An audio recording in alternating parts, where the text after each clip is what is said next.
Let's talk about the top thing that can stop your ability to lose your midsection, your belly fat. And you're probably thinking it's sugar, right? Or carbs. But there's something else that's of equal magnitude in preventing you from losing your belly fat. So let's say, for example, you're at the gym, you're doing exercise, you're doing sit ups, and this midsection just does not come off no matter what. And when I go to the gym, I do see a lot of people exercising for months without much loss. And there's also people on keto and people doing intermittent fasting that still just cannot lose that belly. So today we're going to talk about this really important barrier in getting your stomach flat. But warning, you may actually not like what I'm about to tell you. In fact, you may click off after hearing this, but realize I'm going to give you some good news. I'm going to give you a solution to this. I hate when someone gives you a video of bad news, bad things happening in the world, but they then don't give you a solution. So, what am I talking about? I'm talking about alcohol, specifically wine. A lot of people are drinking wine, yet they're eating healthy and they're doing keto and they're doing fasting, but they still just cannot lose their midsection. And a lot of times they'll hear the concept that, pure alcohol is not a carb. So therefore it's keto friendly because ketosis is all about lowering your carbohydrates.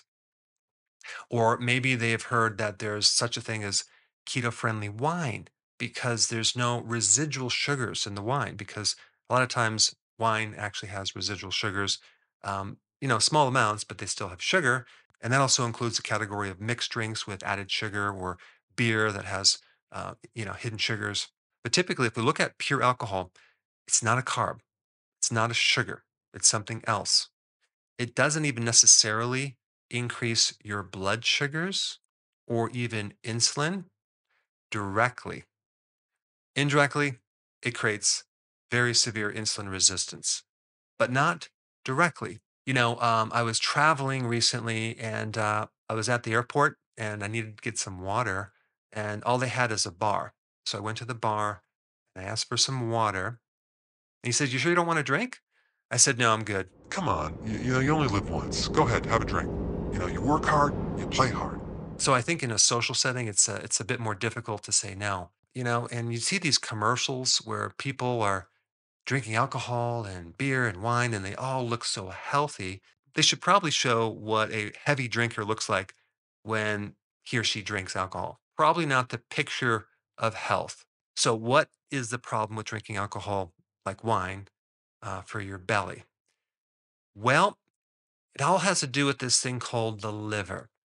The liver cells, called hepatocytes, treat alcohol like a poison. So they have to get rid of it. And there's a couple different things that it does. It initially turns it into a more reactive, more poisonous thing, which I'm not going to get into the names of it, but it actually goes through this process to try to get rid of alcohol. And the effect of this toxicity of alcohol on the hepatocyte, the liver cell, is that it injures the liver cells. It creates trauma and it can kill the liver cells. And in this process, this biochemical breakdown, you develop fat on that liver cell, the hepatocyte, which then starts turning your liver into a fatty liver. With that also comes a lot of inflammation and scarring as a byproduct. Okay. And if that keeps going for a period of time, you can develop cirrhosis. And then that increases your risk of getting liver cancer and all sorts of other issues. The other problem with alcohol is it greatly increases your estrogen in men. Okay. And then at the same time, it lowers your testosterone. And you probably have heard of the benefits of drinking alcohol just in moderation. Recently, they found that was just a marketing thing put out by industry. In fact, they found no benefits of drinking any amount of alcohol at all. The other problem with alcohol is that it's an empty calorie. That's right. Alcohol has calories. Now, if you look at the quantity of calories in a gram, okay, like in a carbohydrate, you have like 4 calories per gram. In protein, you have 4 calories per gram. In a fat, you have 9 calories per gram. With alcohol, you have 7 calories per gram. So it's almost as much as fat calories. And it's not nutrient dense calories, it's empty calories, which means it actually has to utilize certain nutrients to metabolize it. So it'll use up certain nutrients like B1, folate, other B vitamins, zinc, copper, things like that. So alcohol depletes these nutrients, especially B1.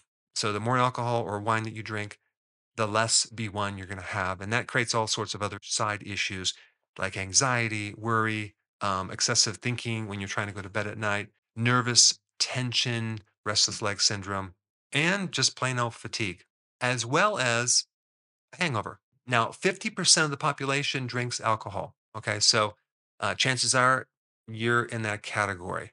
And 5% of that 50% are heavy drinkers. And so this video is just all about increasing the awareness, primarily focusing on your belly, because as that liver becomes more fat, that fat then has to then go somewhere. So it spills off into around the organs as what's called ectopic fat, and then in between the organs as visceral fat. And that's why the belly starts expanding. And if you're doing the ketogenic diet or you're doing intermittent fasting and you're drinking alcohol on the weekends, whatever, it's going to be really hard, if not impossible, to get rid of this belly fat because of what happens to the liver after you drink alcohol. You have this effect where it blocks the ability to oxidize or burn fat for a period of time a lot longer than you might think. So let's say, for example, you had a couple glasses of wine. Don't expect to burn fat for probably 48 to 72 hours after that episode.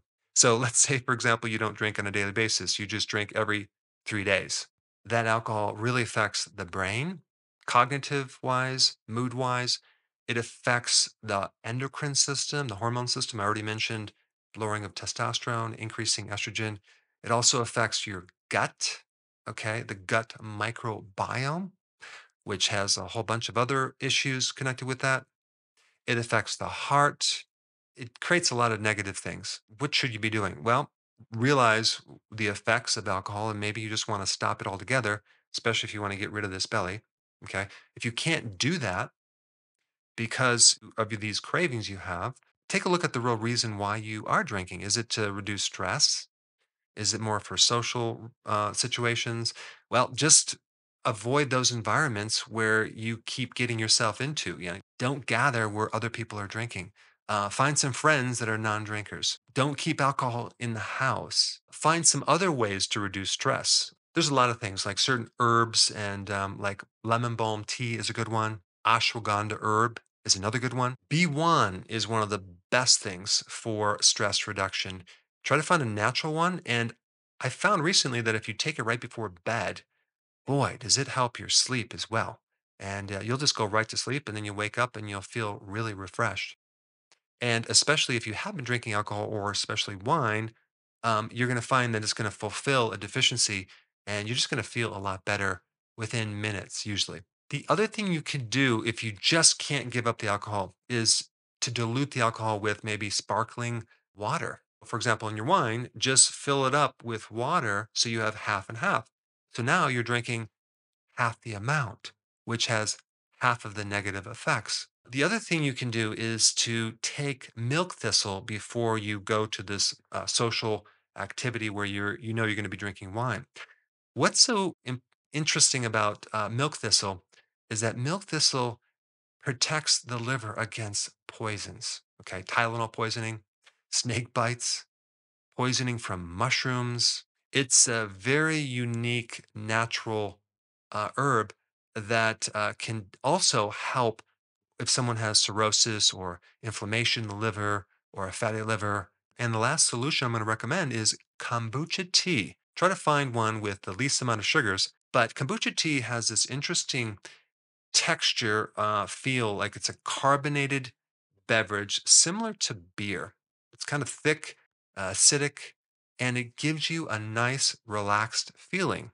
And it even has a little bit of alcohol in it, a very tiny amount, but it's a good kind of a transitional product off alcohol. So just go ahead and get some kombucha tea and use that as your substitute. So now that we covered the wine and alcohol situation, there are some other things to also help you get rid of your belly fat.